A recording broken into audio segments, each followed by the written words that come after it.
Hello అండి, welcome back. ఈరోజు summer special అయిన లస్సీ ఎలా చేసుకోవాలో చూసామా. ఇది చాలా ఈజీగా, టేస్టీగా, క్విక్గా అయిపోతుంది.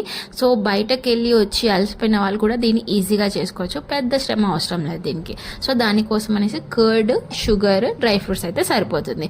కర్డ్, షుగర్ ఫస్ట్ మనం మంచిగా విస్క్ చేసుకోవాలి. ఫస్ట్ వాటర్ యాడ్ చేస్తే మనకి ఇలాంటి క్రీమీ టెక్స్చర్ అనేది రాదనమాట. సో మనం మంచిగా విస్క్ చేసుకున్నాకే వాటర్ యాడ్ చేసుకోవాలి. తర్వాత మనం దాంట్లోకి కొన్ని డ్రై ఫ్రూట్స్ అనేది యాడ్ చేసేసుకోవాలి.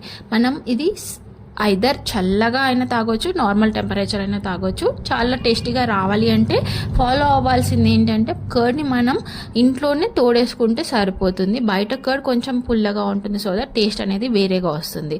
మనం పాలు మరిగించేటప్పుడు ఎక్కువ వాటర్ యాడ్ చేయకుండా కొన్ని వాటర్ తోటి మరిగిస్తే టేస్ట్ అనేది చాలా ఎన్హాన్స్ అవుతుంది. ఇలాంటి చిన్న చిన్న టిప్స్ ఫాలో అయి చేస్తే మనకి మస్కట్ లస్సీ ఇంట్లోనే ప్రిపేర్ చేసుకోవచ్చు. నచ్చితే లైక్ చేసి సబ్స్క్రైబ్